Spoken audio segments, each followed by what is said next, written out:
It was supposed to be a big anniversary, but only one side is celebrating.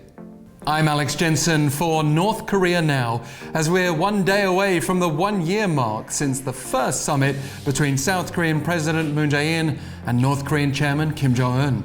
Unfortunately, it looks like the North isn't taking part in the anniversary celebration at the border this weekend, an event prepared by the South. Seoul said it notified Pyongyang of the plan on Monday through an inter-Korean liaison office that was set up as a result of last year's flurry of positive diplomacy, but which has suffered as North Korea has skipped a weekly meeting of the co-chiefs of the office for 2 straight months. And that lull in cooperation is emblematic of the situation generally.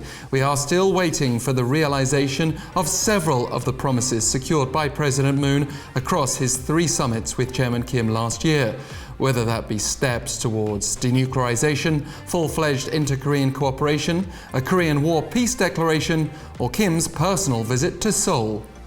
US cooperation is required for several of those too, of course, but let's just reflect for a moment how far we've still actually come. In hindsight, perhaps we forget how significant that first summit felt back on April 27, 2018. Recall those iconic moments. President Moon stepping briefly into North Korean territory at the invitation of Chairman Kim before both walked together to the south side. It was not only the first of 3 inter-Korean summits last year, but also the first in over a decade. It helped pave the way for a first ever US-North Korea summit, and the second Moon-Kim meeting at the border revived Trump-Kim talks just when they were about to fall apart. Perhaps most importantly, it helped create a genuine sense of peace through military agreements, the scaling back of exercises, and the suspension of the North's missile and nuclear tests. So it's only right that tomorrow around 500 guests, including foreign diplomats, politicians, and officials from the United Nations Command, are set to attend the anniversary event at the border village of Panmunjom.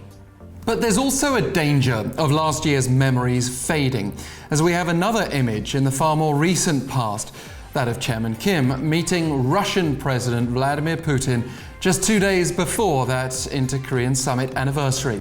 The Kim-Putin summit was the first meeting between North Korean and Russian leaders in 8 years and could be seen as Chairman Kim expanding his diplomacy.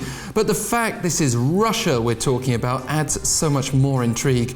This is a country that does have a history of supporting North Korea, not to the same extent as China, but both Moscow and Beijing counterbalance US influence globally, including at the UN Security Council. And both China and Russia are in favor of sanctions relief, while the US keeps pressing its aim for final, fully verified denuclearization of North Korea, as those words were repeated again by Washington's State Department while Pyongyang was preparing for the Putin summit. We see then how great the challenge now is for President Moon Jae-in. He has to quickly adapt to a new diplomatic dance, with Russian and Chinese support for North Korea potentially undermining US pressure aimed at forcing a grand denuclearization deal. Moon has shown great patience throughout the whole process, even when the North has been lukewarm or downright uncooperative when things haven't been going Pyongyang's way, such as after February's Hanoi summit breakdown. Seoul has confirmed Moon has a message for Kim from Trump. It might help secure a first inter-Korean summit of 2019. But the South Korean leader now needs to keep considering his strategy while observing shifting sands, as we witness the intensification of an almost Cold War dynamic between the US on one side and China and Russia on the other.